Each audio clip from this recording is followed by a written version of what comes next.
사랑하는 새벽나라 친구들 반갑습니다. 여러분과 함께 말씀을 나눌 신대종 전도사입니다. 오늘은 하나님께 예배드리는 복된 주일입니다. 우리의 모든 것을 다해 하나님만을 예배하는 우리가 되기를 소망합니다. 오늘 말씀을 통해 솔로몬은 우리에게 두 가지의 초대에 대해 설명합니다. 하나님께서 허락하신 인생이라는 긴 여정 가운데 무엇과 함께해야 지혜로운 삶을 살 수 있을지 가르쳐주고 있습니다. 우리 앞에 놓여진 두 가지의 초대장 중 우리는 어떤 것을 선택할 것인가 잘 생각해보는 오늘 하루가 되기를 바랍니다. 오늘 말씀의 제목은 두 가지 초대장입니다. 오늘의 말씀은 잠언 9장 1절에서 18절입니다.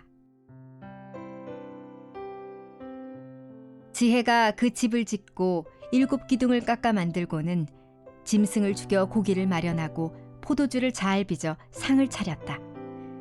그렇게 하고 나서 그는 자기 여종을 사람들에게 보냈는데 여종은 그 성의 가장 높은 곳에서 큰 소리로 말했다. 어리석은 사람은 다 여기로 오너라. 그리고 지각이 부족한 사람에게 말했다.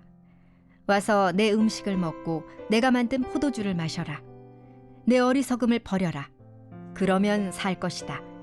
지각 있는 길로 가거라. 냉소적인 사람을 책망하는 사람은 부끄러움을 당하고 악한 사람을 꾸짖는 사람은 오히려 비난을 받는다. 냉소적인 사람을 꾸짖지 마라. 그가 너를 미워할지도 모른다. 지혜로운 사람을 꾸짖어라. 그러면 그가 너를 사랑할 것이다. 지혜로운 사람을 훈계하여라. 그가 더욱 지혜로워질 것이다.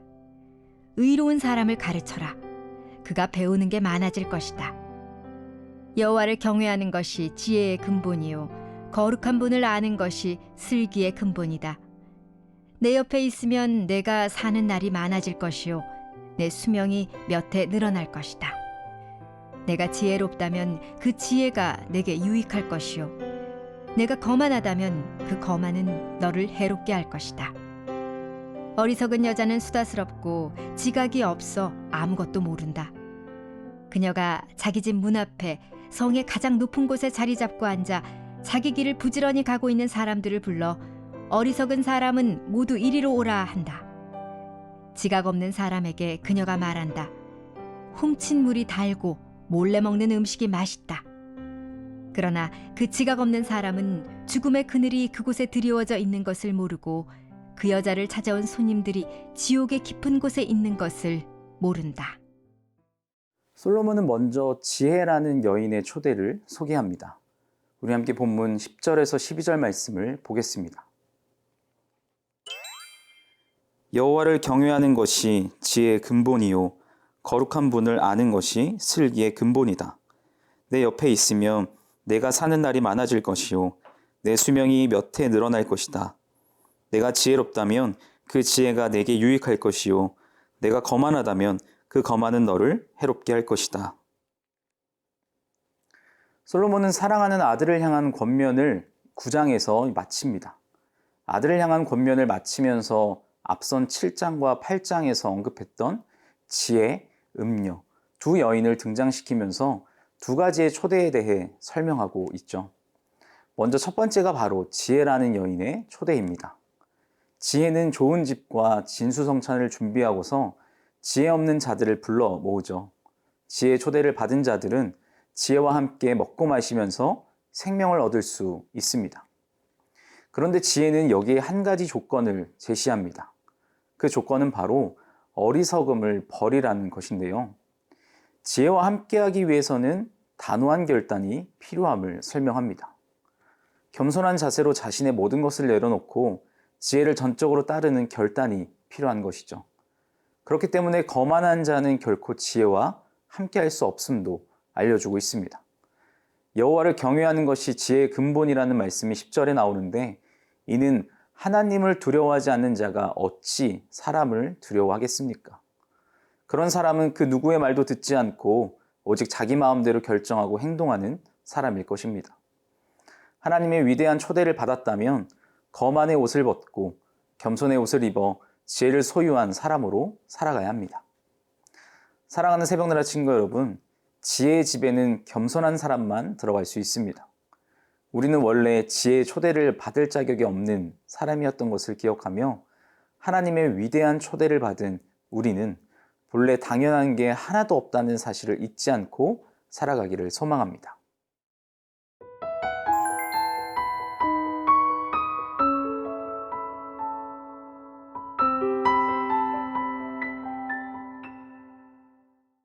솔로몬은 두 번째 초대하는 여인으로 미련한 여인의 초대를 설명하고 있습니다. 우리 함께 본문 13절과 18절 말씀을 보겠습니다. 어리석은 여자는 수다스럽고 지각이 없어 아무것도 모른다. 그러나 그 지각 없는 사람은 죽음의 그늘이 그곳에 드리워져 있는 것을 모르고 그 여자를 찾아온 손님들이 지옥의 깊은 곳에 있는 것을 모른다. 솔로몬이 말하는 미련한 여인의 초대는 사탄의 초대를 의미합니다. 그 여인은 어리석어서 아무것도 알지 못하죠. 그렇기 때문에 사람들에게 줄 수 있는 것이 없습니다. 그럼에도 그 여인은 지혜를 흉내내면서 사람들을 불러 모으게 됩니다. 그러고는 사람들에게 생명을 주는 지혜와는 달리 사람들에게서 생명을 빼앗습니다. 또 미련한 여인은 사람들에게 도둑질한 물이 달고 몰래 먹는 떡이 맛이 있다고 부추기기도 하는데요.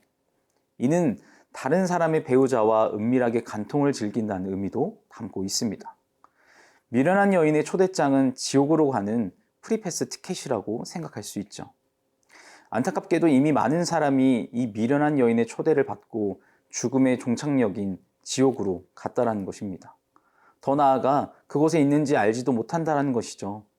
혹시 미련한 여인의 초대를 받고 죄와 악함 가운데 허우적대고 있다면 더 늦기 전에 미련한 여인의 집에서 나와 지혜의 집으로 달려가야 합니다. 그것만이 우리가 살 수 있는 유일한 길이죠. 죄와 사망의 길은 결국 죽음이라는 도착이 분명하기 때문에 그렇습니다. 사랑하는 새벽나라 친구 여러분, 지혜와 미련한 여인 사이에서 머뭇머뭇 갈팡질팡하고 있지는 않은가요? 우리는 단호하게 선택해야 합니다. 우리의 최종 선택은 죄와 사망의 길이 아닌 영원한 생명의 길로 인도하시는 하나님의 지혜를 품은 자의 삶을 살기를 축복합니다. 사랑의 하나님, 세상의 유혹 속에서 죄와 사망의 길로 가는 것이 아닌 하나님의 지혜를 품고 영원한 생명의 길을 걸어가는 인생이 되게 하여 주옵소서. 감사합니다. 예수님의 이름으로 기도합니다. 아멘.